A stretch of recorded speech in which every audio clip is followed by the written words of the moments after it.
Buenas noches. Si estás aquí, tal vez te cuesta dormir cuando el mundo baja el volumen. Quizás buscas, como nosotros, un lugar donde las palabras no tengan prisa. Aquí, la literatura se quita el disfraz. El arte en bata vuelve a ser creación artística, sin tecnicismos ni protocolos. Y la cultura, cansada de los focos, simplemente habla. No traemos respuestas, solo preguntas que suenan mejor a esta hora. Ideas sin dueño, silencios que también dicen, y una pizca de ironía para no tomarnos demasiado en serio. Sí, para ti que escuchas con corbata o con calcetines desparejados, casual o formal. Esto es No hay dos sin tres, donde las cosas importantes se escuchan bajito. Desde Madrid, Yolanda de las Heras, y en San Joan d'Espí, Manuel Bosch. Empezamos. Buenas noches, no sé si lo he dicho antes, pero lo digo otra vez. Bona nit a tots y a totes, a tothom. Y si no lo he dicho antes, lo digo ahora. Bueno, vamos a comenzar un nuevo programa. Venga, atención, comenzamos con Ellen, Les Ténèbres de Durs. Lo diré fatal en francés. Manuel, dilo tú, que lo dirás mejor. No, ya está bien. Bueno. Ya, como podéis ver, ya me he centrado. Y espiritismo. Esto ha sido por el espiritismo. Seguro. Conexiones entre lo humano y lo espiritual. Si una vela se apaga sola, no siempre es un fantasma. A veces es el viento, pero igual nos encanta pensarlo, ¿no lo creéis? Exactamente. Igual lo que ha pasado han sido los espíritus. Porque, ¿sabéis? La humanidad lleva miles de años intentando dialogar con realidades invisibles. En la península ibérica, este anhelo aparece en cultos antiguos, órdenes iniciáticas, prácticas populares y búsquedas individuales. Hoy exploraremos esa tradición, desde la antigüedad hasta el espiritismo moderno. ¿Qué te parece, Manuel, si hablamos del esoterismo en España? Yo quiero para gastar. España, Cataluña, España. Dale, Manuel. Venga, le doy. España siempre ha convivido con lo invisible, no como excepción, sino como hábito. Desde la Hispania antigua, los bosques, los ríos y las montañas no eran paisaje, eran interlocutores. Lo sagrado no estaba lejos, estaba al lado. Y esa forma de mirar, esa mezcla de respeto y sospecha, es el germen de todo nuestro esoterismo. Sí, efectivamente, eran lugares que funcionaban como templos naturales. Y con Roma, vamos a empezar con Roma, donde llegaron nuevos cultos, que no desplazan a los anteriores, los celtas, los íberos, pero que se mezclan con ellos. O sea, esto sería, pues eso, un sincretismo de religiones. En ciudades como Mérida o Zaragoza coexistieron cultos a Isis, Mitra y Cibeles. Claveles para las Cibeles. Sus rituales prometían transformación interior y un conocimiento reservado a los iniciados. Pero no solo eran cultos religiosos, sino también simbólicos. Una tierra mística, cabalista, suflés, cristianos, alquimistas, magos y curanderas. Cuando Roma llegó no borró nada, añadió capas. Isis, Mitra, Cibeles convivieron con los dioses locales como si todos hubieran estado esperando el mismo escenario. No eran solo cultos, eran lenguajes simbólicos para hablar de transformación interior. La península siempre ha sido así, un territorio donde lo visible y lo invisible negocian. Con la Edad Media, la península se convirtió en un territorio excepcional, un crisol de espiritualidades. Judíos, musulmanes y cristianos desarrollaron aquí algunas de las corrientes místicas más importantes que luego se correrían a lo largo del mundo. Toledo, Córdoba, Girona, nombres que aún hoy evocan ese encuentro entre tradiciones. Nombres que aún, como digo, evocan ese encuentro. Los cabalistas leían la creación como un texto cifrado. Los sufíes buscaban la verdad en el interior, a través del ritmo y la poesía. Y muchos monasterios cristianos practicaban una espiritualidad simbólica que unía contemplación, astrología y hermetismo. Tres caminos distintos, sí, pero con un propósito semejante: comprender lo que no puede verse con los ojos. En el Renacimiento y en el Barroco, España vivió una intensa actividad esotérica. La alquimia combinaba ciencia, filosofía y espiritualidad. Y la alquimia nunca buscó oro, buscó una excusa. El metal era el pretexto para hablar del alma. Mientras tanto, en la corte se estudiaban estrellas y símbolos, y fuera de ellas, sanadoras y curanderas custodiaban conocimientos que no necesitaban libros. Todo formaba parte de la misma conversación con lo invisible. Sí, Manuel. La Inquisición española intervino en determinados momentos contra prácticas consideradas mágicas, adivinatorias o heréticas, pero con unos matices importantes. Porque su foco principal no era la brujería, sino el control doctrinal, el control sobre la población. La Inquisición fue menos cazabrujas, diríamos, que esas equivalentes europeas de Francia, Alemania o Escocia. En Europa se quemó 40.000 personas, sobre todo mujeres, por brujería. España, menos de 300. Hicieron otras cosas, pero esto parece que se repartió un poquito. Y casi todas en un periodo muy corto. Pero bueno, eso no lo redime, ¿eh? Así que continuemos. Esos saberes cotidianos acabaron chocando con la Inquisición, aunque con matices. España no fue la gran máquina de cazar brujas como se piensa. Su obsesión era más doctrinal que mágica, pero aún así, cada persecución dejó claro lo mismo. Lo invisible siempre inquieta más al poder que al pueblo. Sociedades secretas y espiritualismo, logias masónicas, círculos herméticos. El siglo XIX trajo nuevas formas de esoterismo. La masonería, por ejemplo, extendió su presencia en España con unos rituales simbólicos que buscaban la mejora moral y espiritual del individuo, o esa era su excusa. El espiritismo tuvo un auge notable, especialmente en Cataluña y en Andalucía. No sé, pero ahí es lo que dicen los escritos. Muchos intelectuales encontraron en las logias de la masonería y en el espiritismo un espacio de reflexión y conocimiento. En el siglo XIX lo invisible se modernizó. La masonería ofrecía rituales simbólicos para la mejora moral. El espiritismo llenaba tertulias y revistas, y los rosacruces buscaban una sabiduría universal que uniera ciencia, símbolo y transformación interior. España descubrió que lo esotérico también podía ser contemporáneo. Sí, pero una cosa, ¿qué son los rosacruces? Yo no lo había oído en mi vida. Os lo explico en plan muy rápido, sin alargarme la hora con los rosacruces. Venga, los rosacruces eran exploradores de lo oculto. No buscaban respuestas rápidas, sino un camino. Sus símbolos y rituales funcionaban como mapas interiores. Cada iniciado avanzaba hacia lo trascendente a su propio ritmo. Más que una sociedad, eran una pregunta abierta. El esoterismo en la España contemporánea era un mosaico. Pues sí, en este último siglo el esoterismo ha seguido transformándose. Algunos grupos trabajan con el simbolismo tradicional, otros se centran en el autoconocimiento, la meditación o la psicología espiritual. Todo esto del mindfulness y todo esto, por ahí va también, no penséis. Se han recuperado estudios sobre astrología, alquimia y hermetismo, con una mirada más académica, más seria también, y menos sensacionalista. Y hoy el esoterismo sigue mutando. Algunos grupos recuperan tradiciones antiguas, otros buscan autoconocimiento, meditación o psicología espiritual. Pero la raíz es la misma, la necesidad humana de encontrar sentido en lo que no se puede contar. Lo invisible sigue dejando huella, aunque cambie de nombre. Cierto.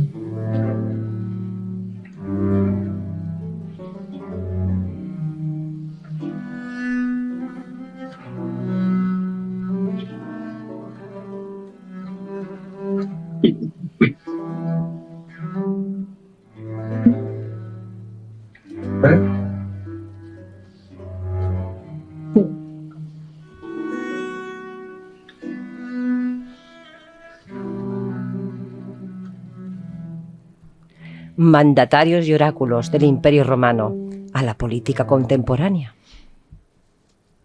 A lo largo de la historia, incluso las figuras más poderosas han buscado respuesta más allá de lo invisible. Reyes, emperadores, presidentes y líderes políticos han acudido a los oráculos. Sí. Astrólogos, a los intérpretes de sueños y videntes en los momentos más decisivos de su reinado o de su mandato.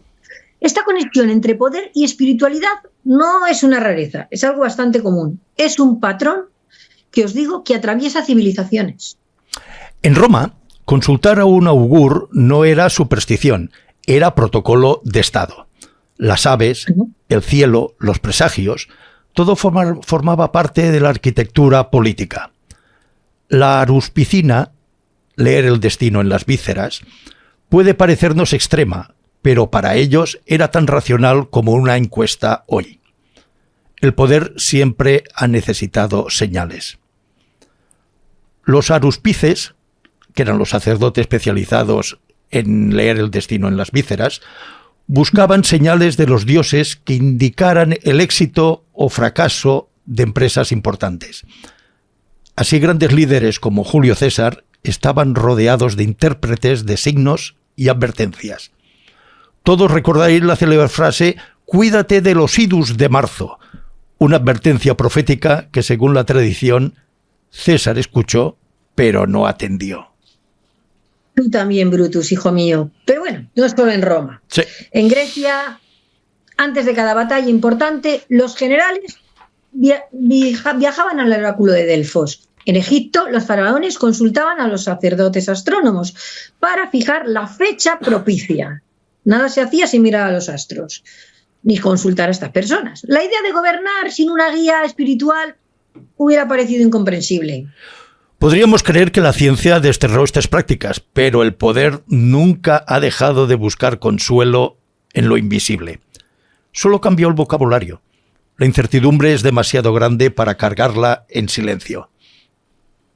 Una cosa sorprendente, y atención, que os recordaréis un caso, pero además documentado, es el de la primera dama Nancy Reagan, que tras el atentado que casi le costó su vida al actor y presidente Ronald Reagan en 1981, ella recurrió a una astróloga, Joan Kingley, para asesorarse sobre fechas y momentos más favorables. Que no es que se tratara de una superstición casual, era una práctica constante. La astrología llegó a influir en la agenda del presidente de los Estados Unidos. Esto, ya digo, era una decisión más habitual de lo que pueden reconocer públicamente. Bien, la historia de Nancy Reagan lo demuestra. Incluso en el epicentro del poder racional late una necesidad humana de orientación. No es superstición, es miedo, intuición, vulnerabilidad. Lo invisible funciona como una brújula emocional. Prácticas espirituales en la política actual, políticos y políticas creyentes. Pues sí, porque si nos movemos en la actualidad, en la India, una de las democracias más grandes del planeta, numerosos políticos acuden a astrólogos y mediums. Esto está bien mal, aquí va todo el mundo. Incluso admiten utilizar lecturas acásicas antes de las decisiones clave. O sea, que es que esto es una cosa que es transversal. Que lo mismo va la Nancy Reagan que va Netanyahu. Bueno, esperemos que este no vaya a ningún lado. No. Ni Trump tampoco. Ni Trump tampoco, porque creo que el único brujo es él. Porque aquí un viernes a la noche, después de que me estaba ahí de copitas, esto puede salir. Y es que no me estaba de copitas, que estoy enferma. Bueno, seguimos. Ya sabéis que alguna tengo que decir, si no, no soy yo. Bueno, pues es que esta gente, los de China y Corea, estos señores, empresarios y figuras influyentes, consultan a los maestros del Feng Shui. Pero para planificar sus movimientos y alianzas, no hacen nada sin consultar. ¿Y en América Latina? Sí, en América Latina muchos líderes han recurrido a videntes, sanadores o tarotistas. Supongo que Maduro iba un poco despistado. Sí. Bueno, ha salido mal. Sí. Búscale tú ya dónde andará Maduro. ¿Dónde? Madurito es el que está. Algunos en secreto y otros con naturalidad. No buscan magia, buscan alivio. En política la soledad pesa. La soledad del político o la soledad del poder. Y cualquier lenguaje que ofrezca sentido se vuelve tentador. Pues sí, y aunque, claro, estas prácticas evidentemente se mantienen fuera de los focos, porque si no les podrían tildar de locos o lo que fuera. Lo cierto es que, como digo, se repiten con una regularidad sorprendente. No como un sustituto de los métodos tradicionales de análisis, hay encuestas, ya gente analista, sino como complemento que ofrece una perspectiva diferente o quizá un consuelo. El poder y lo oculto del imperio alemán a la sombra del nazismo. Bueno, esto es súper interesante. Esto lo he comentado con Manuel, que es el que me ha dado la idea de este tema, ¿verdad, Manuel? Que lo comentaste tú el otro día. Sí, Porque sí. a veces nosotros hablamos off the record. Con esto dejamos claro de que no queremos decir de que el nazismo, bueno, como tenía... No hacemos apología. No lo vayamos a hacer, para nada. No, pero hablamos de todo, pues bueno, pues entonces, ¿qué pasa? Que si antes habláramos de gobernantes que consultaban oráculos, astrólogos o mediums, existe un capítulo de la historia donde es que es sorprendente, donde la relación entre poder y esoterismo alcanzó una intensidad singular. Un capítulo oscuro, complejo y profundamente revelador. Como hemos dicho, el nazismo. El régimen nazi tuvo muchísimas capas y una de ellas, esta no es muy conocida por el gran público, pero ampliamente documentada por historiadores. Es la fascinación de ciertos círculos del partido por lo oculto, lo ariomístico y las supuestas fuerzas invisibles que creían sostenían la grandeza ancestral de Europa. Sociedades como la Thule, bueno, esto ya en alemán, si no en inglés, Thule-Helsing, la sociedad Thule, mezclaba nacionalismo, mitología nórdica, ocultismo y teorías raciales pseudocientíficas. Correcto. En el nazismo, el esoterismo se convirtió en herramienta de poder. La sociedad Thule mezcló mito, raza y ocultismo para construir un relato de grandeza ancestral. Himmler elevó a las SS a una especie de orden mística. Hitler no creía en la astrología, pero sí en el poder de los símbolos.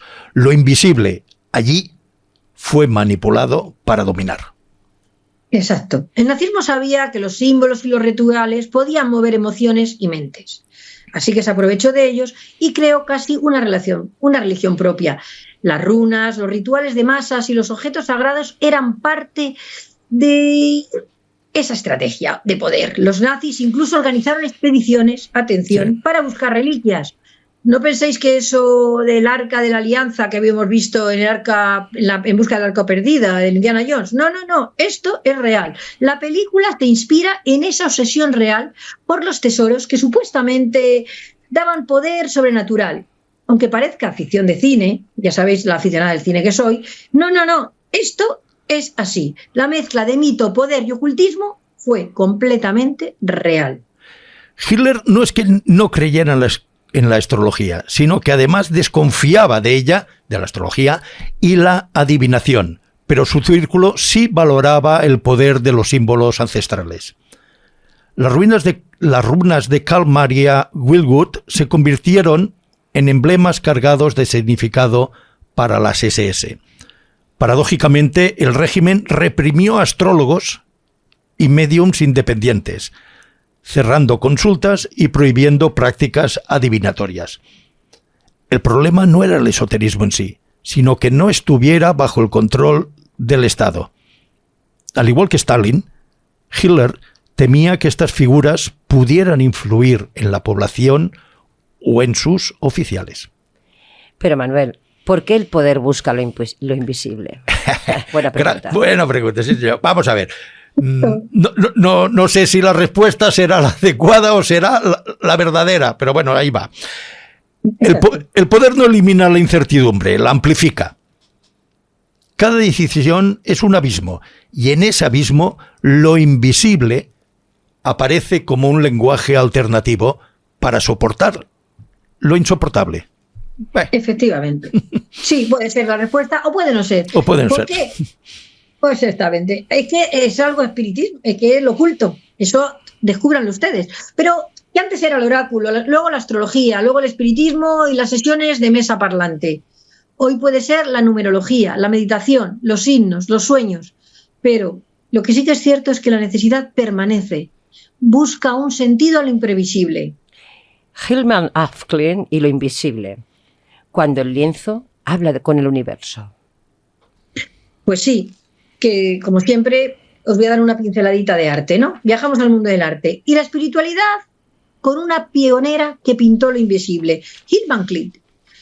Nacida en Suecia en 1862, Hilma no solo fue una artista, fue una exploradora del espíritu, del color y de las formas.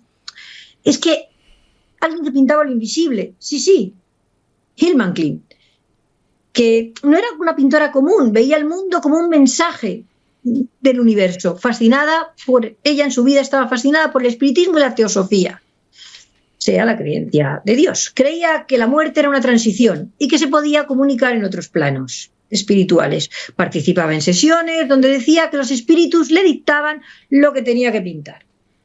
Ahí lo dejamos. Creando círculos, espirales, creo que en esta diapositiva podéis ver en este vídeo algo, círculos, espirales y colores brillantes. Su arte era un puente hacia lo invisible, una narrativa del cosmos, los ángeles y la energía que nos conecta a todos. ¿Y sabéis una cosa? Es curiosísimo. Esta señora nunca, esta pintora, artista, nunca enseñó sus obras en vida. Ella esperó a que el mundo estuviera listo para comprenderlas. Personalmente os voy a confesar que soy escéptica. Aunque este mundo de espíritus y mensajes invisibles es fascinante. Hay evidencias históricas sólidas, o sea, no es que todo sea así inventado aquí por nosotros. Algo ocurrió. Hay unas hermanas, las hermanas Fox, que marcaron el inicio del espiritismo moderno. Eso sí, no estaban libres de polémica. Con el tiempo se descubre que sí, que hay algo de verdad, pero que también supuestas voces y golpes que decían escuchar eran productos de trucos mecánicos y golpes con los pies y las manos. Aún y así, Yolanda, su historia es deslumbrante. Demostraron que la idea de comunicarse con los espíritus podía capturar la imaginación de la gente, marcar tendencias culturales y abrir un mundo de experimentación espiritual.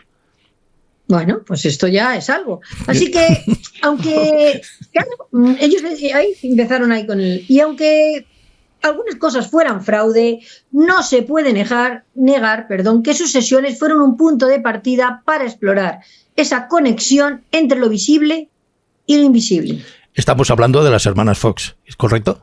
Sí. Bien. Exacto. En el arte lo invisible se vuelve forma. Ahora vamos a hablar de Kandinsky. Buscaba vibraciones espirituales. Mondrian, un equilibrio universal. Y Tiffany convertía la luz en un estado del alma. Todos entendieron lo mismo, que el arte no representa, sino que revela. Es decir, bueno, Tiffany, diréis, de las lámparas. Efectivamente. Hacemos referencia a tu mención. Louis Comfort Tiffany, conocido, como he dicho, por sus lámparas, estas lamparitas de colores, que creo que también podéis ver en el vídeo, y sus vidrieras. Este señor tenía estas cosas, pero no eran solamente luces de colores bonitas, algo así como... No.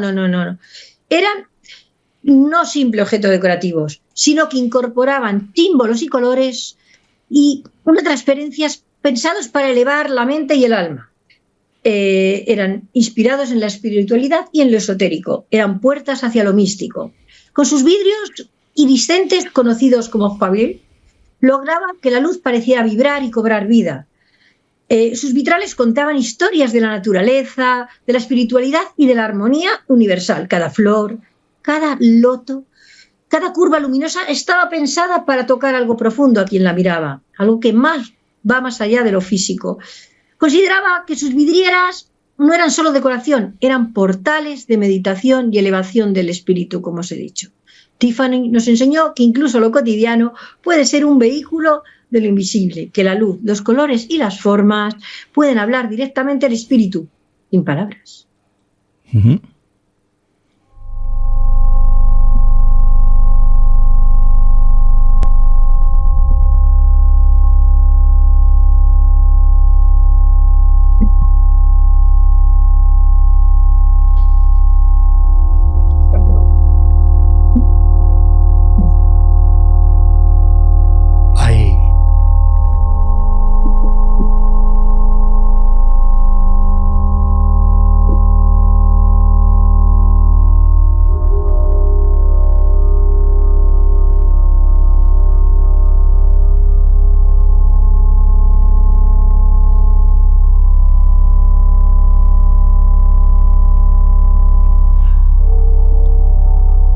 Hay noches como la de hoy, la de ahora mismo, en las que todo parece normal.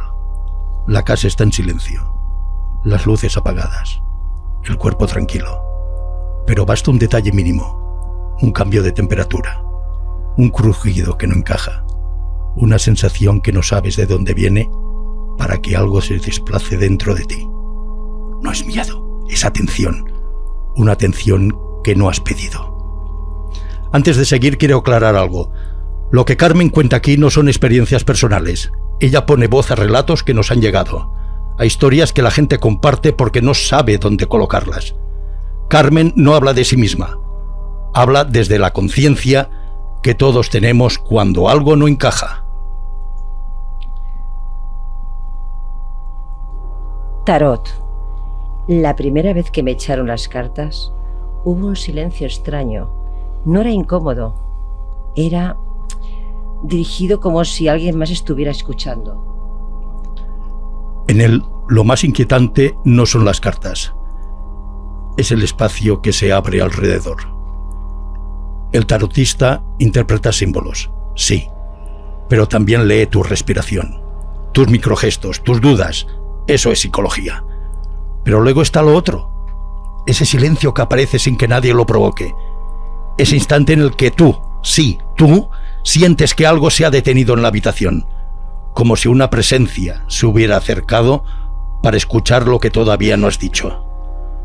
Lo inquietante del tarot no es lo que muestra, sino lo que convoca. Y lo que no debería convocar. Hay silencios que parecen esperar una respuesta. Hipnosis.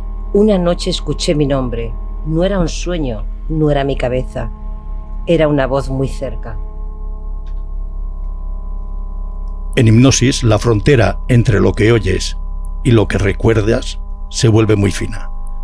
La mente puede reproducir voces, ecos, fragmentos. Eso es normal. Pero la hipnosis no inventa intenciones, no crea voces que te llaman por tu nombre con esa precisión. Eso pertenece a otra categoría, a otro tipo de fenómeno. Uno que no sabes si nace dentro o entra desde fuera. Y cuando te pasa, tú lo notas, no lo dudas. Lo sientes como una presencia que se acerca desde un lugar que no controlas. Y cuando entra desde fuera, el cuerpo lo sabe antes que tú, siempre.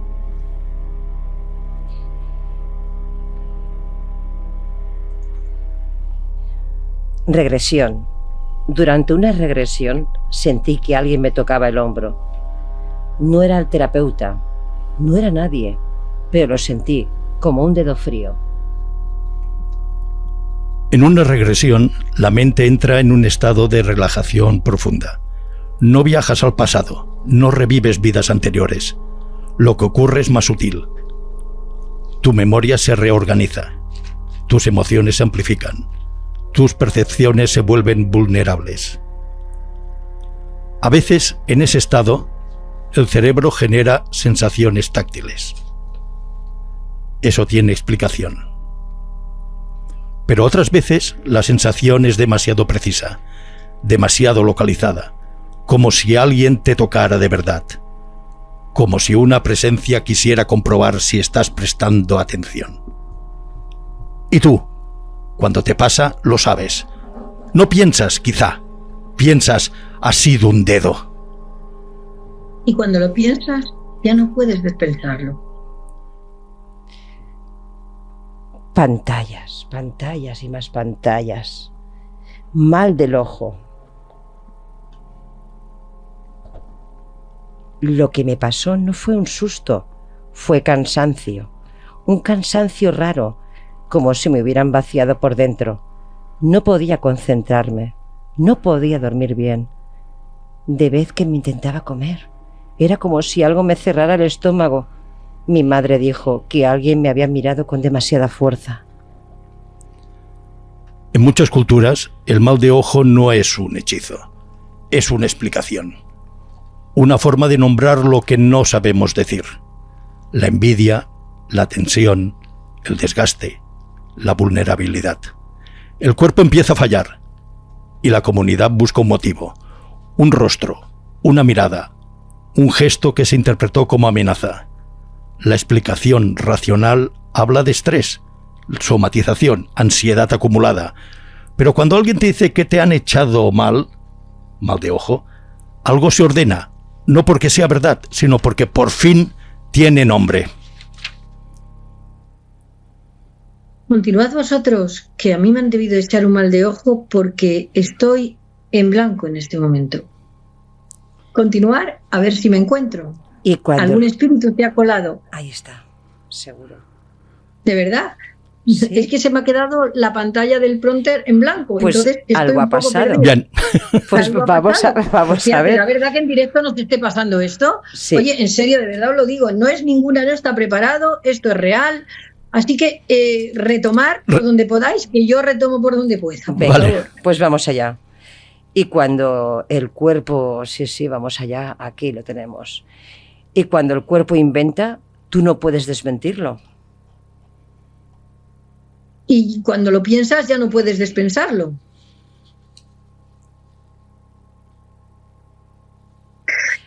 Estamos ahora en un momento... parálisis de que yo- sueño. Estamos en un momento clave, estamos en un momento Un momento complicado. porque, Yolanda, Voy. Parálisis de sueño. Vale. Vamos allá, vale. venga, vamos Una allá. noche me contas, Carmen, que despertaste de golpe, ¿no? ¿Y qué pasó? Pues una noche desperté de golpe, tenía los ojos abiertos, veía mi habitación, la luz del pasillo filtrándose por la puerta, pero no podía moverme ni un dedo, y entonces sentí un peso en el pecho, como si alguien estuviera sentado encima de mí, mirándome, esperando a que respirara un poco menos. la parálisis del sueño es uno de los fenómenos más inquietantes que existen. El cuerpo está dormido, la mente está despierta, y en ese espacio intermedio, la frontera entre lo real y lo imaginado se vuelve peligrosa. La explicación racional habla de un desajuste neurológico. El cerebro despierta antes que el cuerpo, pero eso no explica la presencia, ese peso, esa figura que muchos describen igual, aunque nunca se hayan visto entre ellos. Porque cuando no puedes moverte, el miedo no necesita forma. La inventa tu cuerpo. Mediums. ¿Y A cuál? veces escucho una respiración que no es mía. No es fuerte, no es constante, pero está como si alguien se acercara y luego se queda quieta, Manuel. En la mediumnidad se habla de presencias que no se manifiestan del todo. No son apariciones, no son voces claras, son roces, respiraciones, cambios mínimos en el aire. La explicación racional habla de microsonidos, memoria auditiva, respiraciones internas amplificadas. Pero hay momentos en los que la respiración no coincide con la tuya, ni con la de nadie en la habitación, y entonces entiendes que no estás solo. Y cuando está, no se va porque tú quieras. Y cuando el cuerpo inventa, tú no puedes desmentirlo, Manuel. Pues no. Es que me he ido de arriba abajo. ¿Has visto lo que he hecho, A un espíritu. A ver, vamos a centrarnos, oyentes. Vosotros Sí, me veréis sí. mirando para acá y para allá. Y os lo voy a decir, no es que tenga un espíritu. Sí que es hay una persona muchos. aquí y de vez en cuando la Hay estoy mirando muchos, porque mira, se va la pantalla, hay tenemos muchos. un oyente que no quiere salir en pantalla, pero el hombre está ahí en cuerpo. No Te- sé si en te alma. voy a dar una ¿por dónde pista. vas? Porque aquí ha habido un yo así con el guión. Así Por que, eso Manuel, en por tantas favor, culturas... es un momento. Entonces, ahora vamos por el siguiente caso. ¿Cuál podemos hacer ahora? Por eso en tantas culturas la parálisis del sueño se interpreta como visita. Un ser gracias. que se sienta a tu pecho. Una sombra que te observa. Un intruso que no entra por la puerta, sino por el sueño. Ajá. Una sombra que te observa. Un intruso que no entra por la puerta, sino por el sueño. Esto no está entrando por ningún lado. La ciencia lo explica, el cuerpo lo sufre, y tú, cuando te pasa, no piensas en neuronas, piensas en sobrevivir a la noche. Efectivamente. Espíritus. Una noche en mi pasillo escuché pasos. No eran fuertes, no eran rápidos, pero eran pasos y no había nadie, Manuel. Cuando hablamos de espíritus entramos en un terreno bastante delicado porque los tenemos por aquí al lado, ¿no? Ya te digo. Para unas culturas son ancestros, para otros Disculpen. energías, para otras fragmentos de memoria que se quedan pegados a un lugar. La psicología habla de interpretaciones sensoriales, la antropología habla de rituales, la parapsicología habla de manifestaciones inteligentes, ruidos, sombras, movimientos mínimos, pasos que no deberían existir. Y tú cuando los escuchas lo sabes. No piensas ha sido la casa, piensas alguien ha pasado. Y aunque alguien pasa, aunque no lo veas, lo sientes. Posesión y exorcismo. Lo primero que noté no fue una voz, fue mi propio brazo moviéndose sin que yo lo quisiera. Un tirón seco, como si alguien me hubiera agarrado desde dentro. Intenté frenarlo, pero siguió. Y en ese momento pensé, esto no lo estoy haciendo yo. Hostia. En los casos de supuesta posesión, el cuerpo se convierte en escenario. No aparece un demonio, no aparece una entidad. Aparece un conflicto que no encuentra palabras. Y entonces el cuerpo habla por su cuenta. Sacudidas, rigidez, gritos que nos parecen propios. La explicación racional habla de disociación, trauma, sugestión colectiva. Pero hay momentos en los que la mirada de quien tienes delante cambia. No porque haya un espíritu, sino porque esa persona ya no sabe cómo volver a sí misma. Y cuando el cuerpo se va, no vuelve porque tú se lo pides. Por eso el exorcismo funciona como ritual. No expulsa nada sobrenatural, ordena el caos. Da un marco, una coreografía, un sentido. Y a veces, cuando el ritual termina, la persona respira como si hubiera regresado de muy lejos. No porque un demonio se haya ido, sino porque por fin alguien la ha escuchado. Pues si nos ha vuelto a escuchar, que había vuelto a ir la pantalla. Yo creo que de verdad os lo tengo que decir. Que Hay demonios, hay demonios. Os lo digo totalmente, o sea... No, esto no está preparado, lo estamos haciendo en directo y hay problemas, hablamos hay de problemas y hay problemas de verdad. Porque el problema lo has tenido tú, Yolanda, o lo sigues teniendo, y aquí hemos tenido otro que lo hemos solucionado sin decir nada. Sí, es cierto. Vale. Aquí hay demonios, que quizás no los expulsemos a estos demonios. Ahora sí. Pero, ¿sabéis lo que realmente queremos expulsar? ¿Qué pensáis? Yo pienso, no sé lo que pensáis vosotros, es que lo que realmente expulsemos es el miedo a equivocarnos o quizá el miedo a estar solos. Viaje astral. Una vez soñé que me levantaba de la cama, pero mi cuerpo seguía allí y yo estaba fuera.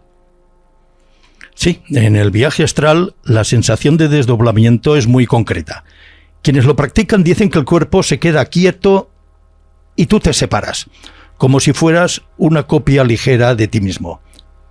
La neurociencia lo explica como una disociación entre la percepción y el cuerpo.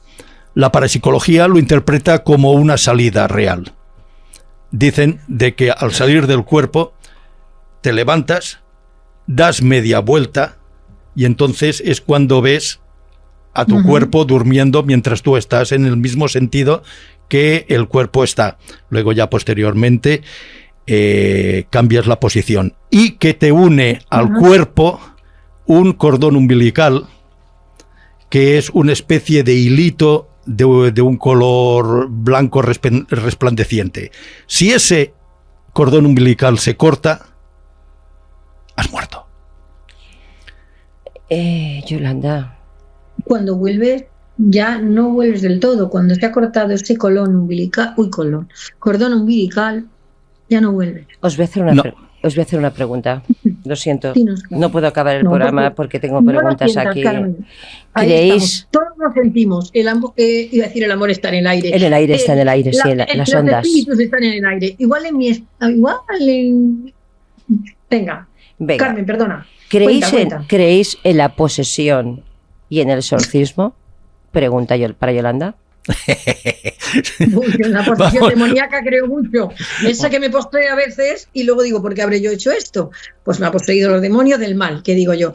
Sinceramente, si queréis que os diga la verdad, creo que algo tiene que haber, que hay un plano que no conocemos, y esto está fuera de guión y de todo, que no conocemos.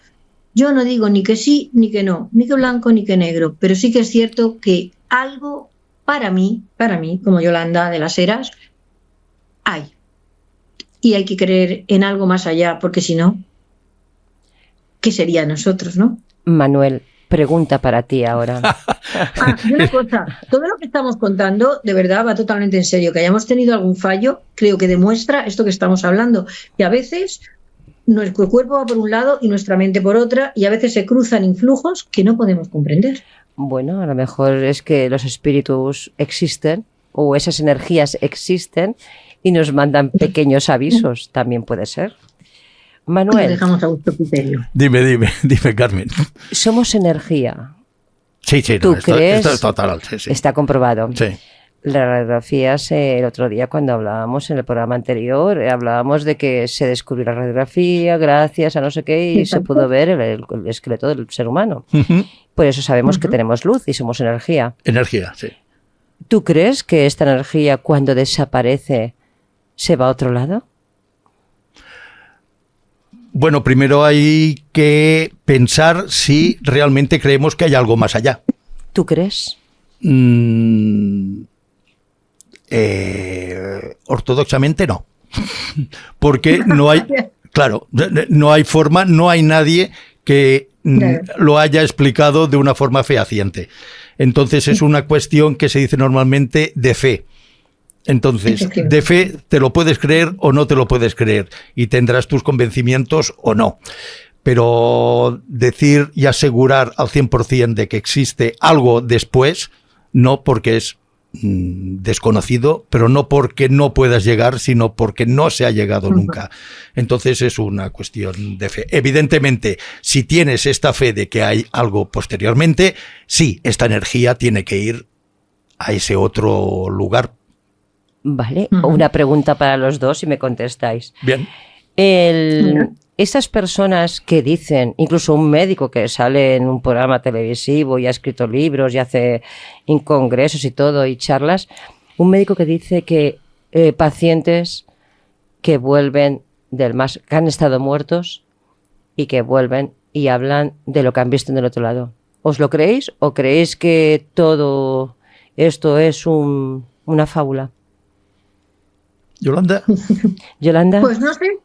Tenía ahí una respuesta, pero pues no sé, yo que sepa no ha venido nadie más a contarlo. Aquí, pero el cuerpo, la energía ni se crea ni se destruye, sino que se transforma. Esto ya es un dicho muy dicho y un lugar común. Por supuesto, el médico o la persona que ha estado en el más allá, pues que nos lo cuente. Ya le invitamos desde aquí, desde el programa, a que venga y nos lo cuente.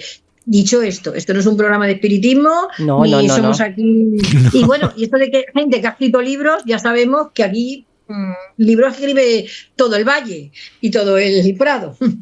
O sea que Juan y Juani, todos escribimos. Pero que nos lo hayan contado, ¿a ti te lo han contado, Manuel, desde el más allá? No, desde el más allá no, los que dicen que han vuelto sí, pero lo que hay que tener en cuenta es qué es lo que te comentan prácticamente todos. Ahí estamos, ahí quiero llegar. Un túnel oscuro en el cual al final hay una luz. Entonces esto es la norma general de la casa. Entonces puede ser de que esa persona evidentemente no estuviera del todo muerta, ¿no?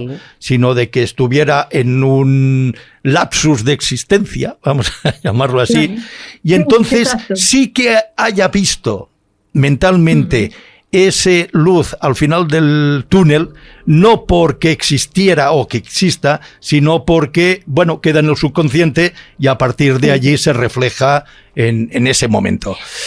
Bueno, Claro, hay explicaciones científicas que dicen que cuando el ser humano se muere, el cerebro aún sigue trabajando durante 30 minutos. Correcto. Si esa persona vuelve a reanimarla y aparece, claro que puede tener la sensación de haber oído voces porque alrededor ha estado un montón de personas reanimándola. Sí, sí.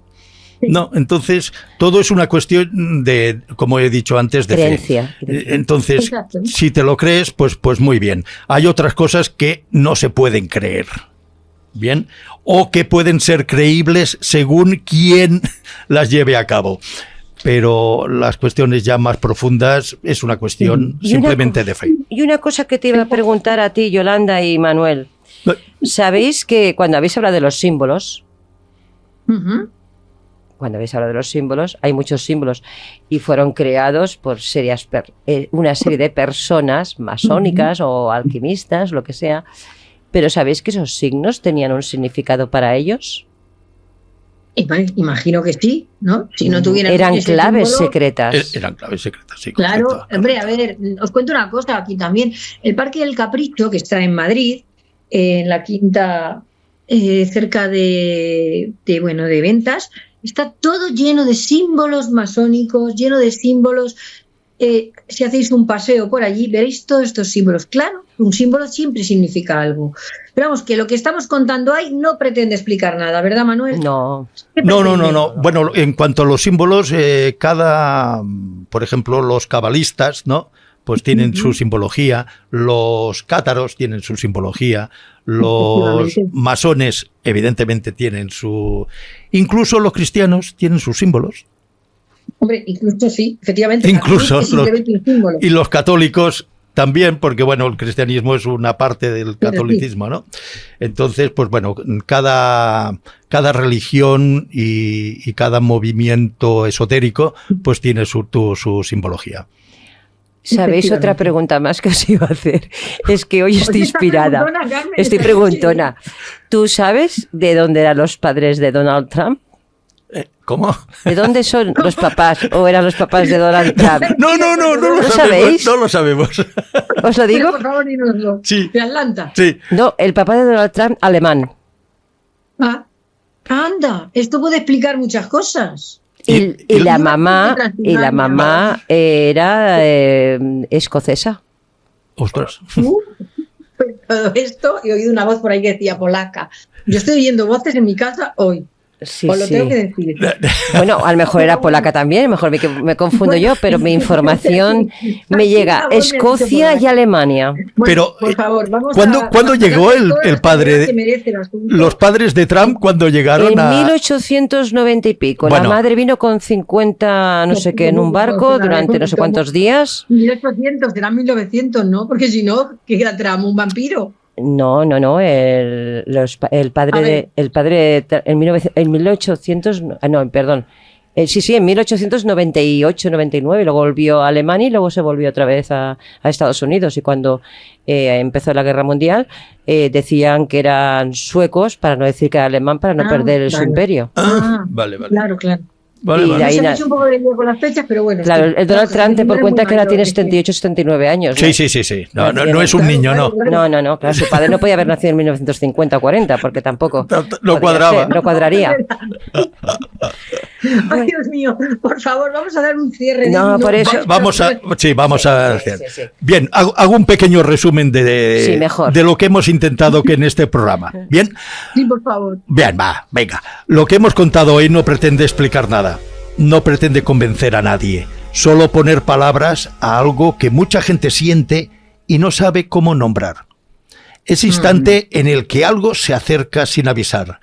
Ese momento en el que el cuerpo sabe antes que tú. Ese silencio que no debería existir y sin embargo aparece. A veces buscamos respuestas en cartas, en voces, en sueños, en sombras, y otras veces las buscamos en algo que no respira, que no duerme, que no tiene cuerpo.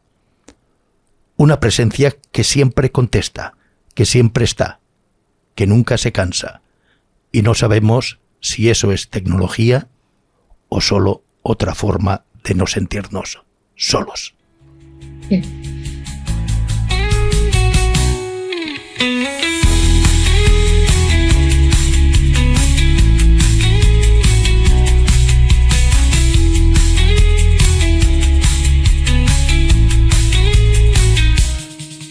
Buenas noches. Buenas noches, buenas noches. Lo que intentamos acaba hablándonos desde un lugar que no controlamos. Una vez soñé que no estaba soñando y vi a todos los de la casa durmiendo. O sea que, a dormir. Buenas noches, Madrid. Buenas noches, Cataluña. Buenas noches, España. Y buenas noches, mundo. Bona nit. Bona nit i bona hora.